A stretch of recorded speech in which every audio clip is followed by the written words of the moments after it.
In 1927, Bertrand Russell delivered his famous lecture, Why I Am Not a Christian, which has shaped generations of skeptics and seekers alike. Russell was one of the most gifted minds of the modern era, an architect of analytic philosophy, a Nobel laureate, and a fearless critic of war, dogma, and oppression. His prose carried the sharpness of reason and the elegance of art. He was not only brilliant, but profoundly humane in his pursuit of truth. In that lecture, Russell argued that the Christian faith rested on fragile foundations. He dismissed the traditional arguments for God's existence as logically unsound, concluding that if there cannot be a valid proof of God's existence, there is no reason to believe in him. He rejected the divinity of Jesus, claiming that his teachings were not fully wise or consistent. And he pointed to the doctrine of hell as morally abhorrent. Most famously, Russell declared that fear is the basis of religion. The fear of the unknown, of death, of eternal punishment, and that Christianity had far too often been an ally of cruelty rather than of liberation. Russell's clarity and courage demand respect, and his critique remains a necessary mirror to religious hypocrisy. Yet where he saw only superstition and fear, I have encountered a love that cast out fear. Where he saw Jesus as flawed, I have found in Jesus the face of God who refuses to abandon the least of these. Where Russell saw religion as repression, I have discovered a gospel of resonance and freedom, the Logos that calls every soul beloved. So what follows is my answer. It is the reason why, despite all the arguments against it, why I am a Christian. If I could speak to Bertrand Russell today, here's what I would say. Bertrand, I honor your brilliance. You saw with clarity that fear has too often been used as the foundation of religion. You saw that proofs of God's existence have failed to compel an honest mind.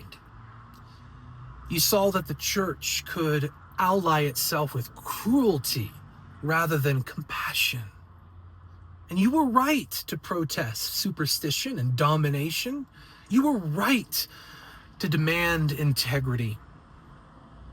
And your voice still echoes today, persuading many to walk away from faith.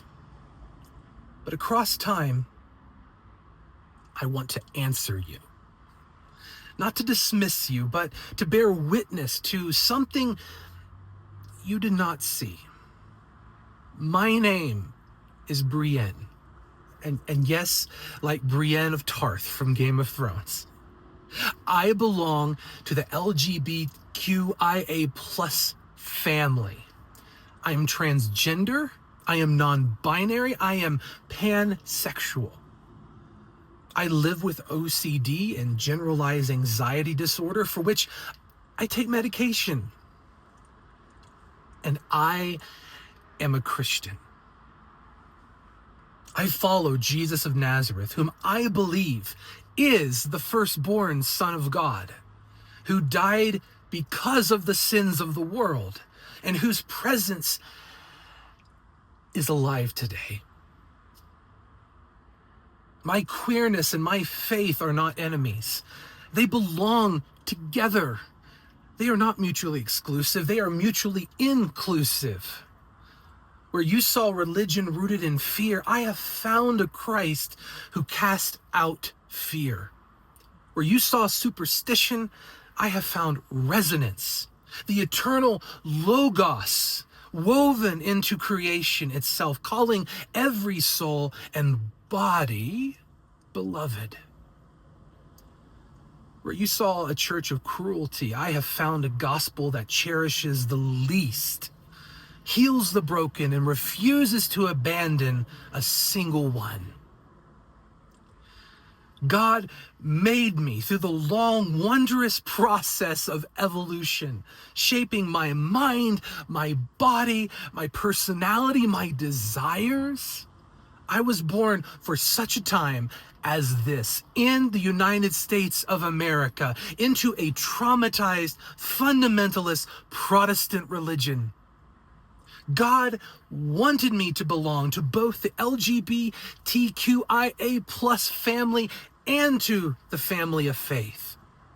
The Catholic Church, made up of every person of goodwill from every nation, every color, every gender, every spectrum, every sexuality, every story. My dignity comes from Jesus himself. On the cross, he faced down Rome and every empire since, including America. And with outstretched arms, Jesus declared, "I will not betray or turn away from the least of these." And that includes me, Brienne, with all my wounds, all my failures, not in spite of them, but through them. Because he loves me, because he wants communion with me for all eternity. No pope, no president, no pastor can take that away. On the cross, Jesus showed that no power on earth can strip me of my dignity or my place in God's family. And he says the same to all my queer brothers and sisters and everything in between. What God has joined together, let no one separate. For I am the good bridegroom, and you are my beloved. When I grasped that Jesus loves me, not as a problem to be solved, but as his bride to be cherished, I discovered the greatest power on earth. To be part of God's family is the greatest dignity that a human being can know, and it is mine. And this is the gospel that I proclaim against every fear. No matter your past, you are good. No matter your shame, you are forgiven. No matter your trauma, you are loved. No matter your scars, you are beautiful.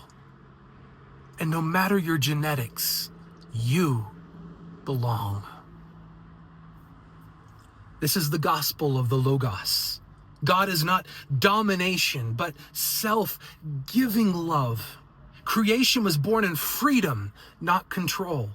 The Logos is the inner song of reality, embodied in Jesus, resonating in every being. Sin is not legal guilt. It is forgetfulness of love.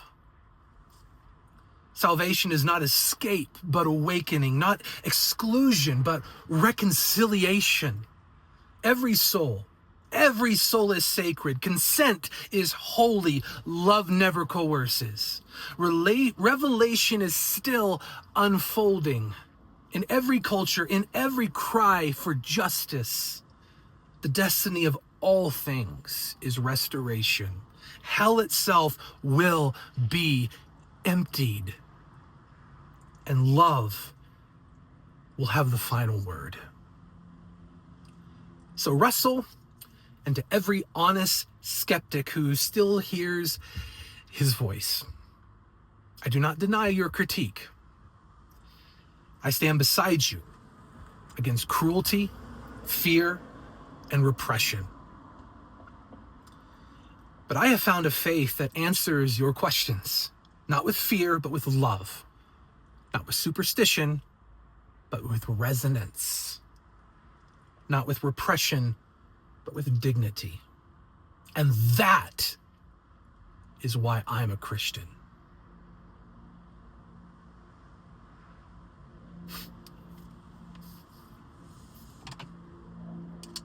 Have a great day.